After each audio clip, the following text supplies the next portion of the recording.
আজকের আলোচনার বিষয় মীন রাশির রেবতী নক্ষত্রের 2026 সালের ফেব্রুয়ারি মাস কেমন যাবে সেই বিষয় নিয়ে আলোচনা হবে। এই ভিডিওর শেষে একটা বিজ্ঞাপন থাকবে, একটা বিজ্ঞাপন। সেই বিজ্ঞাপনটা হচ্ছে পাত্রী চাই, সনাতন ধর্মাবলম্বী পাত্রী চাই, সেই বিষয় নিয়ে।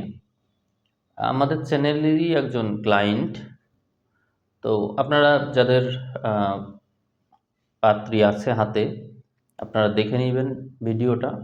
যদি আপনি নিজে পাত্রী হন বা আপনার পরিচিত কেউ থাকে, সাজেস্ট করতে পারেন, আমার সাথেও যোগাযোগ করতে পারবেন। আবার পাত্রের নাম্বার সরাসরি দেওয়া থাকবে, আপনি ওখানেও যোগাযোগ করে তার সাথে কথা বলতে পারবেন, এই আর কি। তো আমি আলোচনায় ফিরে আসি। ফেব্রুয়ারি মাসে আমরা আপনাদের রাশিতে শনিকে দেখতে পাচ্ছি, এবং পুরো মাস জুড়ে শনি এখানেই থাকবে। তার মানে রাশিতে শনির অবস্থান, আপনারা জানেন শনি চন্দ্র সংযোগ। রাশিতে থাকা শনি, আসলে শনি চন্দ্র সংযোগ দার্শনিক সত্তা তৈরি করে। জন্ম সময় থাকলে তো এক কথা, কিন্তু গোচরে থাকলে মানুষের জীবনে সাড়ে সাতির যে প্রভাব সেটি মূলত এনে থাকে। তবে এখানে আপনাদের লাভটা হচ্ছে গাম্ভীর্য। আমি দেখেছি রাশিতে যাদের শনি থাকে তাদের মধ্যে একটা গাম্ভীর্যের স্বভাব থাকে, এবং মাঝে মাঝেই তাদের মধ্যে দার্শনিক সত্তা ভর করে, অর্থাৎ তারা কথা বলতে বলতে অনেক উচ্চ মার্গীয় পর্যায়ে চলে যায়। কিন্তু এখানে যে প্রবলেমটা হয় সেটা হচ্ছে, আপনার তো রেবতী নক্ষত্র, যার মূল অধিপতি হচ্ছে বুধ। বুধ এখানে নিচস্থ হয়। এই রেবতী নক্ষত্র যেখানে, এই মীনের ঘর, এখানে বুধ নিচস্থ হয়, যার কারণে এই মীন রাশি রেবতী নক্ষত্রের জাতক জাতিকারা স্বভাবতই চঞ্চল এবং হাসি খুশি প্রকৃতির হয়ে থাকে। কিন্তু শনি যখন এখানে এসে বসলো, 2025-26 সাল আপনারা পার করছেন এই রাশিতে শনিকে নিয়েই, আপনাদের ব্যক্তিত্বের মধ্যে গাম্ভীর্য প্রবেশ করেছে। আগে আপনারা এমন ছিলেন না, রিসেন্টলি আপনারা এরকম প্রবৃত্তি অর্জন করেছেন। তো এর কারণে অনেক সম্পর্ক নতুনভাবে গড়ে উঠতে দেখা যায়, যেখানে আগের অনেক সম্পর্ক ভেঙে গিয়েছে, আবার নতুন সম্পর্ক গড়ে উঠছে। তো সেই ক্ষেত্রে আপনি যদি অনেক চঞ্চল স্বভাবের হয়ে থাকেন, আপনার মধ্যে গাম্ভীর্য আসার কারণে বিবাহের পসিবিলিটি অনেকের বাড়বে। কারণ কোনো মেয়ে যদি একটু গাম্ভীর্য না নিয়ে আসতে পারে ভিতরে, তাহলে পাত্রী হিসেবে সে উচ্চ র্যাঙ্ক পায় না। তো এখানে শনির অবস্থান আপনাকে বিবাহের জন্য প্রস্তুত করবে। কিন্তু প্রবলেমটা হচ্ছে, শনি যদি রাশিতে থাকে সেক্ষেত্রে অনেকেই নিজের খেয়ালই নিজে রাখে না। হ্যাঁ, আপনার জ্ঞান বুদ্ধি বিবেক বিবেচনাবোধ রিয়েলাইজেশন বাড়বে, জীবনের গভীরতা, জীবনের প্রতি যে আপনার দৃষ্টিভঙ্গি, হ্যাঁ, ওইগুলো বাড়বে। কিন্তু আপনার খেয়াল আপনি রাখছেন কিনা, এটি কিন্তু বেশ আশঙ্কার বিষয়। কারণ আমার যে অভিজ্ঞতা, তাতে আমি দেখেছি যে সাধারণত শনিচন্দ্র একত্রে থাকলে মানুষ নিজের খেয়াল নিজে রাখে না। অর্থাৎ তারা সবসময় একটা হতাশার মধ্য দিয়ে জীবন পার করে, যে কি হবে সামনে, বা হচ্ছে বেঁচে থেকেই বা কী লাভ, জীবনের কোনো আশা দেখতে পাচ্ছেন না, এরকম নানান দিক সামনে চলে আসে। এবং আপনি যে পরিবেশে থাকবেন, কোনো না কোনোভাবে সেই পরিবেশটা থাকবে প্রতিকূল। অর্থাৎ নোংরা পরিবেশ বা আশপাশে কোলাহল, এমন কোনো কিছু ঘটবে আপনার সাথে, যার কারণে আপনার মানসিক স্থিতি কোনোভাবেই ভালো থাকবে না। ধরুন আপনি মেডিটেশন করবেন, তার জন্য আপনি উপযুক্ত পরিবেশ পাবেন না। আপনি খাবার খাবেন, ভালো খাবার, মানসম্মত খাবার পাওয়ার সম্ভাবনা কম, এবং অধিকাংশ ক্ষেত্রেই রোগ ব্যাধির পসিবিলিটি থাকে।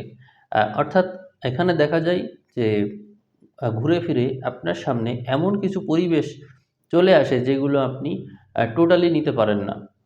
এখানে একটা দুর্বলতা আপনার রয়েছে, সেটি হচ্ছে স্নায়বিক সমস্যা। অর্থাৎ শনি আপনার রাশিতে আসলো, আর জন্ম সময়ে বুধ কোথায় আছে আমি জানি না, কিন্তু বুধের নেতিবাচক অবস্থান যদি হয়ে থাকে, ধরুন বুধ আছে সিংহতে এবং জন্ম সময়ে বুধ সিংহতে থাকা, আর এখানে বর্তমানে কেতু আছে, এটি কিন্তু টোটালি স্নায়বিক সমস্যার ইঙ্গিত দেয়।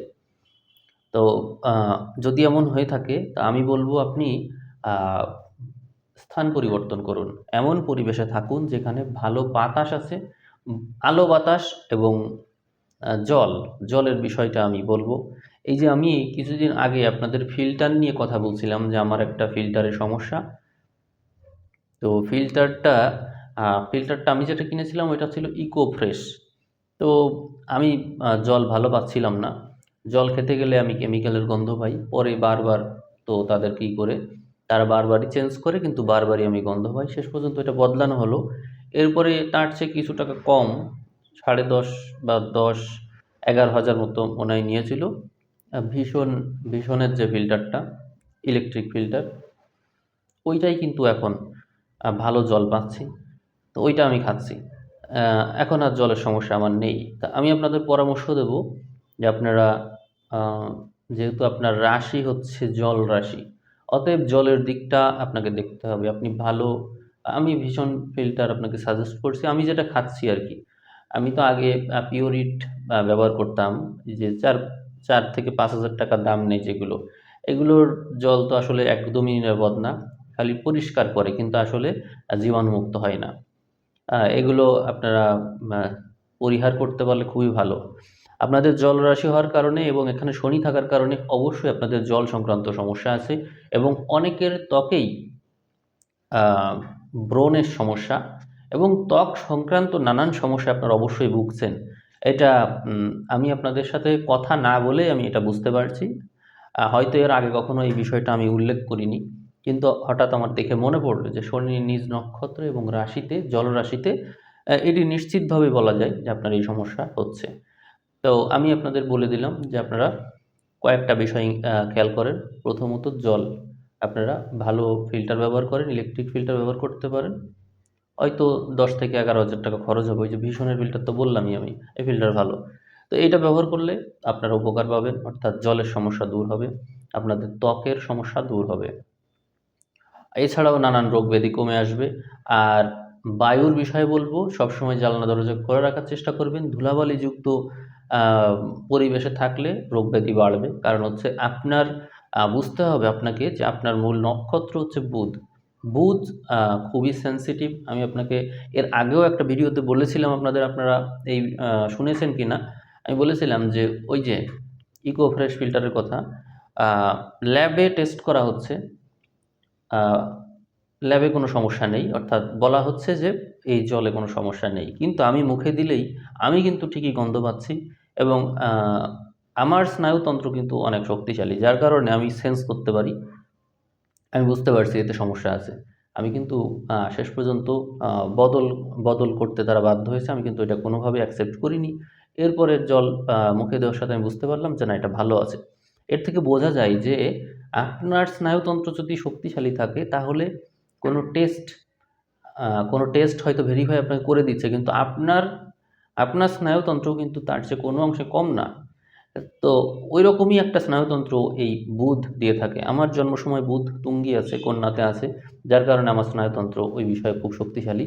তা আপনার বুধ হচ্ছে আহ, রাশির অধিপতি বুধ, আহ, নক্ষত্র অধিপতি বুধ, যার কারণে আপনি এই অ্যাবিলিটিটা জন্ম সময় থেকেই পেয়েছেন। তাই যদি ভালো পরিবেশের উপর গুরুত্ব দিতে পারেন, ভালো জল, ভালো বায়ু এবং ভালো আলো, আলো বাতাসযুক্ত পরিবেশ, দুর্গন্ধ নেই, এইটা কনফার্ম করতে পারলে আপনি অবশ্যই এই সমস্যা থেকে মুক্তি পাবেন। যে কোনো স্বাস্থ্য সংক্রান্ত যে কোনো ব্যাধি আপনার থাকুক না কেন, আপনি অবশ্যই মুক্তি পাবেন। একটা কথা মনে রাখবেন যে বুধ প্রভাবিত জাতক জাতিকারা যদি মনে করে যে তাদের কোনো রোগ ব্যাধি নেই, তাহলে তাদের কোনো রোগ ব্যাধি হয় না। আমি আমার লাইফে, নিজের কথা একটু বলি, আমি আমার লাইফে বড় ধরনের কোনো রোগ ব্যাধিতে আক্রান্ত হইনি কখনোই। কিন্তু স্নায়বিক কিছু সমস্যা অর্থাৎ চিন্তাজনিত কিছু সমস্যা আমি পার করেছি। অর্থাৎ আমি মনে করছি যে আমার মনে হয় রোগ ব্যাধি হয়েছে, এবং যতবারই আমি মনে করছি ততবারই কিন্তু এই সমস্যাগুলো আরও বাড়ছে, এবং শেষ পর্যন্ত আমি বুঝতে পারলাম, জানতে পারলাম যে আমার রোগ ব্যাধি আমারই সৃষ্টি। আমার আসলে কোনো রোগ ব্যাধি কখনোই হবে না। এইটা আমি যখন জানতে পারলাম তারপর থেকে কিন্তু আমি রোগমুক্ত। আপনাকেও বলি, আপনার রেবতী নক্ষত্র বুধ যদি পজিশনে থাকে তাহলে আপনিও চিন্তা করুন যে আমার কোনো রোগ নেই, কখনো হবে না। এইটা যদি আপনি বিশ্বাস করতে পারেন তাহলে আসলেই কখনোই কোনো রোগ হবে না, কারণ বুধ হচ্ছে এই এই যে রোগ ব্যাধির কারক। এই জন্ম সময়ে কালপুরুষের ষষ্ঠ ঘরে বুধ থাকে, যার কারণে রোগ ব্যাধির বিষয়টাকে বুধই নিয়ন্ত্রণ করে থাকে। যদি আপনি বিশ্বাস করতে পারেন, আপনার বুদ্ধি যদি বিশ্বাস করে আপনাকে, আপনি যদি এটা মনে করেন যে না আমার কোনো রোগ ব্যাধি নেই, সত্যিই নেই, কিন্তু এটা বিশ্বাস করার জন্য ওই লেভেল অর্জন আপনি করেননি, এটি আগে অর্জন করুন। তো শনি রাশিতে থাকলে মানুষের এই বিশ্বাসটা ভেঙে যায়, নেগেটিভিটি তাকে চারিপাশ দিয়ে ঘিরে ফেলে। সেই ক্ষেত্রে আমার পরামর্শ, আপনারা চাইলে লাল রং ব্যবহার করতে পারেন। আমি অনেক দিন আগে থেকে আপনাদের বলছি যে লাল রং ব্যবহার করার জন্য। লাল রং এমন একটা রং যেটি মানসিক বল বৃদ্ধি করে থাকে। যদি আপনি মনে করেন যে আপনার মানসিক বল কম, তো বৃদ্ধি করুন। রুবি রত্ন ব্যবহার করতে পারেন, প্রবাল রত্ন ব্যবহার করতে পারেন, লাল রঙের যে সমস্ত পাথর আছে এগুলো ব্যবহার করতে পারেন। একাধিক লাগবে না, আপনার লগ্ন বা রাশি সাপেক্ষে আপনি দেখে নিন ভালো করে কোনটি ব্যবহার করলে কাজ হবে, সেটি ব্যবহার করুন। দেখুন আপনি পরিবর্তিত অবশ্যই হবেন। আর এই ফেব্রুয়ারি মাসে আপনার যে মূল গ্রহ বৃহস্পতি আর হচ্ছে বুধ, তারা কোথায় আছে? বৃহস্পতিকে আমরা বুধের ঘরেই দেখতে পাচ্ছি, অর্থাৎ বৃহস্পতি আছে হচ্ছে মিথুনে। আর বুধ কোথায় থাকছে? বুধকে আমরা মাসের একেবারে শুরুতে মকরে দেখতে পাবো, এরপরেই 5 দিন পরেই চলে যাচ্ছে কুম্ভে। তাহলে এখানে বোঝা যাচ্ছে যে বুধ মোটামুটি রাশির কাছাকাছি চলে এসেছে। তো যেখানেই থাকুক বুধ অনেকগুলো গ্রহের সাথে থাকছে, এবং এই গ্রহ সংযোগ আপনাকে দিবে বৈচিত্র্য। অর্থাৎ আপনি যে ক্ষেত্রেই থাকুক না কেন আপনি অবশ্যই বৈচিত্র্য অর্জন করবেন। কর্মক্ষেত্রে এখানে ভালো করার পসিবিলিটি দেখায়। বুধ এখানে রবির সাথে আছে, তো রবির সাথে বুধ থাকা অনেক ভালো ইঙ্গিত। আর এখানে মঙ্গল আবার তুঙ্গি হচ্ছে, যার কারণে কিছু বিষয় আছে যে বিষয়টাই অনেক মানুষ ভালো করবে। তো সেই বিষয়টা কি? যেমন সায়েন্স সংক্রান্ত কোনো বিষয়, সায়েন্সের যে সাবজেক্টগুলো আছে এই বিষয়ে ভালো করার পসিবিলিটি বেশি। তারপরে হচ্ছে বিজনেসে ভালো করার পসিবিলিটি বেশি। গবেষণা ক্ষেত্র ভালো করবেন। এখানে মূলত বুদ্ধিমত্তার সাথে সংশ্লিষ্ট, তারপরে হচ্ছে সাহসের সাথে সংশ্লিষ্ট, রাজনীতির সাথে সংশ্লিষ্ট, তারপরে হচ্ছে তদন্ত, এছাড়াও যে কোনো যে কোনো বিষয় যেগুলো হচ্ছে অনেক বেশি জটিল প্রকৃতির বিষয়, সেইগুলোতে উন্নতি দেখায়। তা আপনি এই ক্ষেত্রে কিন্তু বেশ লাভবান হচ্ছেন।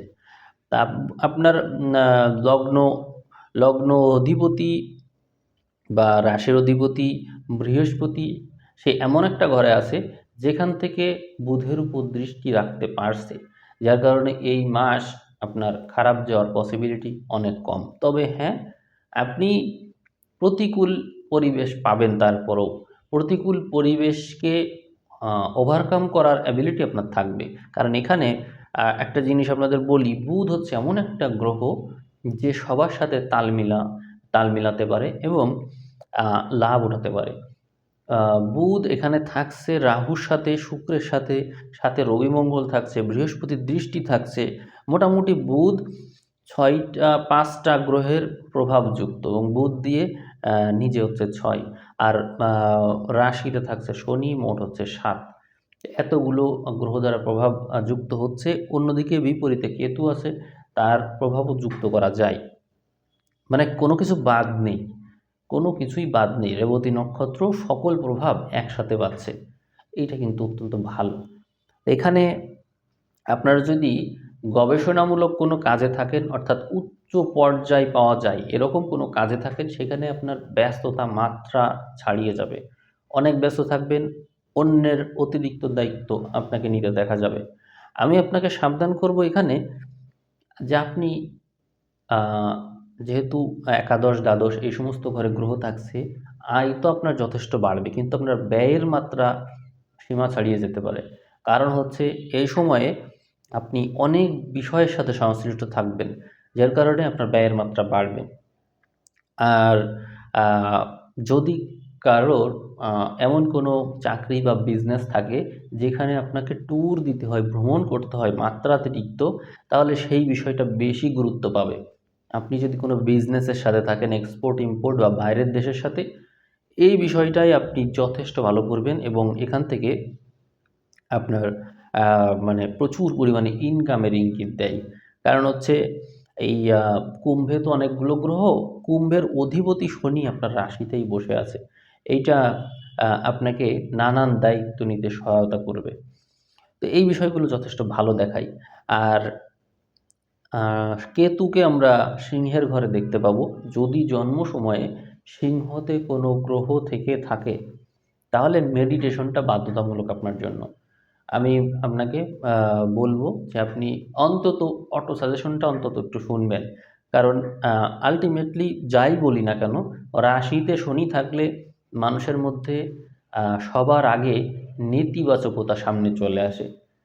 সেক্ষেত্রে তারা নেতিবাচক দিক আগে দেখে বলে আহ, সাহস সাহসে কুলিয়ে উঠতে পারে না। অর্থাৎ তাদের মনে হয় যে আমি হারবো, আমি পারবো না, নেতিবাচকতা আগে আসে। আমি শনির প্রভাবকে হিসাব করেই বলছি। জন্ম সময় যদি আপনার এমন কোনো সংখ্যা হয়, এক এক সংখ্যার জাতক যদি আপনি হয়ে থাকেন বা 9 সংখ্যার জাতক, তাহলে আপনি অতি সহজে ওভারকাম করতে পারবেন। কিন্তু ওভারকাম করার জন্য সবাই উপযুক্ত না। যারা উপযুক্ত না, তারা অন্য কোনো উপায় অবলম্বন করবেন। লাল রঙের পোশাকটা দিনের বেলায় ব্যবহার করার চেষ্টা করুন, অনেক উপকার পাবেন।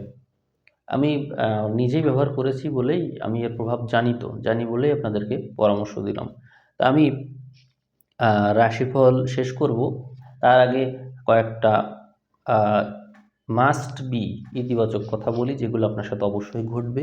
সেটি হচ্ছে আপনি গবেষণামূলক কাজে, শিক্ষাক্ষেত্রে এবং হচ্ছে নিজের বসত ভিটা, বাড়ি, জমিজমা এই বিষয় থেকে অবশ্যই লাভবান হবেন এই মাসে। যদি বিক্রি করতে চান, বিক্রি করেও লাভবান হবেন। মোট কথা, এখানে আপনার মনোযোগ থাকলে আপনি অবশ্যই লাভবান হবেন। তো ঠিক আছে, সবাই ভালো থাকবেন। আমি আহ, শেষ করে দিব। তার আগে এই চ্যানেলের একটা উক্তি বিশ্লেষণ করব এবং সবার শেষে পাত্রের বিষয়ে বিজ্ঞাপন দিয়ে শেষ করব। আজকের উক্তি দেখি। এখানে 18 নম্বর উক্তি জ্ঞানবাণী বই থেকে বলা হচ্ছে, যা করতে গিয়ে তোমার সময়ের দিকে খেয়াল থাকে না, কেবল তার প্রতি তোমার প্রেম আছে। আমরা অনেক সময় দেখি মানুষ যখন নতুন প্রেম করে তখন তারা ঘন্টার পর ঘন্টা কথা বলে। আমি নিজেই যখন ঢাকা ইউনিভার্সিটির জগন্নাথ হলে ছিলাম, তখন আমি দেখতাম যে বাইরে দাঁড়িয়ে কথা বলছে। আমি গেলাম, ঘন্টা দেড় দুই পরে আসছি, দেখি ওখানে দাঁড়িয়েই কথা বলছে তখনও। এরকম অনেক ঘটনা আছে, রাত জেগে কথা বলা, এরকম অনেক কিছু দেখা যায়, আপনারা নিজেরাও দেখেন, যেখানে সময় জ্ঞান থাকে না। অর্থাৎ মানুষ যখন কোনো কিছুতে লীন হয়ে যায়, তখন তার সময় জ্ঞান থাকে না। ঘন্টার পর ঘন্টা কথা চলে, কিন্তু সে জানে না যে সে কতক্ষণ কথা বলছে। এইটাই ওই জিনিসটার ভিতরে আপনি যেন মেল্ট হয়ে গিয়েছেন, ওর ভিতরে ডুবে গিয়েছেন আপনি। তো যা কিছু করতে গিয়ে, এটা যে শুধু ব্যক্তির ক্ষেত্রেই হবে, বিপরীত লিঙ্গের মানুষের ক্ষেত্রে হবে, বিষয়টা মোটেও এমন না। এমন কোনো কাজ হতে পারে, কাজ। আমি আমি আরেকটা এক্সাম্পল দিই। ধরুন আহ, প্রথম যখন মহাভারত আসলো, তো মহাভারতের ওই বিষয়টা প্রথম যখন আমরা দেখা শুরু করলাম, সিরিয়াল একটা দেখার পরে কিন্তু এমন কেউ নেই যে একটা মাত্র এপিসোড দেখে শেষ করেছে। আমার নিজের অভিজ্ঞতায় আমি যখন দেখা শুরু করি তখন আহ, শেষ পর্যন্ত দেখতে দেখতে ভোর হয়ে গিয়েছে। তারপরে না পেরে রাখতে হলো, যে আগামীকাল দেখব সকালে উঠেই, বাধ্য হয়ে মানে গ্যাস হয়ে গিয়েছে, আর আর সম্ভব হচ্ছে না জেগে থাকা, এতটাই ইন্টারেস্ট। ঘন্টার পর ঘন্টা চলে যাচ্ছে কিন্তু দেখছি। আমার এক বন্ধু আমাকে বলেছিল প্রথম যখন মহাভারত দেখা শুরু করে, পরের দিন ছিল পরীক্ষা। তো সে ওই দেখা শুরু করেছে, দেখতে দেখতে ভোর হয়ে গেল, সারা রাত ঘুমায়নি, পড়েও নাই, ওই দেখতে দেখতেই ভোর হলো। তারপরে গেল পরীক্ষা দিতে, পরীক্ষা দিয়ে এসে তারপরে তাই সে ঘুমালো। তো এরকম আর কি, ইন্টারেস্ট তার এতই বেশি, তার ভিতরে এতটাই ডুবে গিয়েছে যে সে সময় জ্ঞানকে খেয়াল করতে পারছে না। তা আপনারাও দেখবেন আপনাদের কোনো কাজে যদি এমন অবস্থা হয় যেটির ভিতরে আপনি ঢুকলে আপনার সময়ের কোনো জ্ঞানই থাকে না, সেটির প্রতিই আপনার প্রেম আছে, এবং এই কাজে যদি আপনি থাকেন, আপনার আয়ু আয়ু ক্ষয় সহজে হবে না, বরং ওই কাজটা আপনার কাছ থেকে অনেক কিছু নিতে পারবে। মানে আপনার ভিতরে ওইটার সাথে একটা ইন্টারকানেকশন থাকার কারণে আপনার ভিতরে কিছু জন্ম নেবে, নতুন কিছু জন্ম নেবে, যার কারণে নতুন নতুন তথ্য নতুনভাবে সহায়তা করা, আম, মাত্রাতিরিক্ত সময় দেওয়া, ইনোভেশন আনা, অনেক কিছু সম্ভব হবে। এই জন্য বলি, আপনারা, আমি নিজেই তো এরকম, এই যে দেখেন অ্যাস্ট্রোলজি, এটা তো আমার পেশা না, আমার পেশা তো শিক্ষকতা। কিন্তু তারপরও দেখুন আমি কিন্তু প্রতিদিন ভিডিও দিই আপনাদের। যদি এর প্রতি আমার প্যাশন না থাকতো তাহলে আমি কিন্তু দিতে পারতাম না। তো প্রতিদিন একটা জিনিসের সাথে বছরের পর বছর, 8-9 বছর ধরে লেগে থাকে, অনেকেই বহু বছর ধরে এর সাথে আছেন। এর সাথে যদি আপনার প্রেম না থাকতো তাহলে কি কখনো সম্ভব ছিল? কখনো সম্ভব ছিল না। তো এটাই, আপনারা নিজেদের জীবনে লক্ষ্য করবেন কোন বিষয়ের সাথে আপনাদের প্রেম আছে, কোন বিষয় আপনাদের সাথে জুড়ে গেলে আপনাদের সময় জ্ঞান থাকে না, সেই বিষয়টা খেয়াল করুন এবং তাকে অগ্রাধিকার দিন। দেখবেন আহ, আপনার কোনো কষ্টই হবে না। অর্থাৎ কাজ আপনি করছেন কিন্তু আপনার কোনো কষ্ট হচ্ছে না, কারণ সময় জ্ঞানটা যে নেই। আর যে বিষয়টা আপনাদের ভালো লাগে না, দেখবেন সময় যেন যেতেই যাচ্ছে না। কোনো একটা ক্লাস ধরুন ভালো লাগছে না, দেখবেন কত 5 মিনিট পর পর ঘড়ি দেখছেন। আহ, কোনো একটা অনুষ্ঠান ভালো লাগছে না, বাধ্য হয়ে ট্রেনিং করতে হচ্ছে আপনার, দেখবেন সময় যাচ্ছেই না। আর যেটা আপনার ভালো লাগে বা আপনার ভিতরে ডুবে গেলেন, ধরুন 4 ঘন্টার পরীক্ষা, কীভাবে 4 ঘন্টার পরীক্ষা দিব আমি জানি না। অনেকে খাবারও নিয়ে আসে সাথে করে, অথচ যখন লেখা শুরু করলাম সবার শেষে মনে হচ্ছে আরও 1 ঘন্টা দরকার। মানে 4 ঘন্টা কোথা দিয়ে গেল কিছুই টের পেলাম না। তার মানে ওর ভিতরে ডুবে গিয়েছিলাম। তো মানুষ যদি কোনো কিছুর মধ্যে ডুবে যেতে পারে, তার সাথে যদি তার লিঙ্ক হয়ে যায়, প্রেম হয়ে যায়, তাহলে সে সময়কে ভুলে যায়। মেডিটেশনটাও এরকম। যে কোনো ক্ষেত্রেই আপনি সময়কে জয় করতে চাইলে আপনার প্রেমটা আবশ্যক। আশা করি আপনি আমার এই কথা আম, মানে একেবারে ডিপলি বুঝতে পেরেছেন। তো আমি তাহলে আলোচনা এখানে শেষ করছি। আপনারা তাহলে পাত্রের বিষয়টা দেখবেন, আপনাদের হাতে পাত্রী থাকলে অবশ্যই আপনারা যোগাযোগ করবেন। তো ঠিক আছে, আপনারা সবাই ভালো থাকুন, আজ এ পর্যন্তই, ধন্যবাদ সবাইকে। নমস্কার, আমি চন্দন বিশ্বাস। মানিকগঞ্জ জেলার শিবালয় থানা আমার বাড়ি। আমি পড়াশোনা করেছি ঢাকা বিশ্ববিদ্যালয় হতে। এখন কর্মরত আছি সোনালী ব্যাংকে অফিসার ক্যাশ পদে। আমার জন্ম 1991 সনে। আমার শারীরিক উচ্চতা 5 ফিট। আমার প্রিয় শখ হচ্ছে বই পড়া, গান শোনা, বন্ধুদের সাথে গল্প করা, ঘোরাঘুরি করা, ভ্রমণ করা, এরকম। আমি আমার বাবা মার সাথে বাড়িতেই থাকি। আর বাবা একজন শিক্ষক ছিলেন। আমার মা সাংসারিক দায়িত্ব সামলান। আমার এক ছোট বোন আছে, ওর 5-6 মাসের বিয়ে হয়ে গেছে। আমি এখন আমার জীবন সঙ্গিনী খুঁজতে চেষ্টা করছি। আমি চাচ্ছি যে আমার জীবন সঙ্গিনী অনার্স বা মাস্টার্স কমপ্লিট করা থাকুক, কীরকম সে চাকরিজীবী হতে পারে, কিংবা সে যদি ভবিষ্যতে চাকরি করতে চায় তাহলে কোনো প্রবলেম নেই, আমি তাকে সমর্থন করব। আর জীবনসঙ্গী হতে হবে নম্র, ভদ্র এবং ইতিবাচক মনোভাব সম্পন্ন। আমি এরকমই প্রত্যাশা করছি। নমস্কার।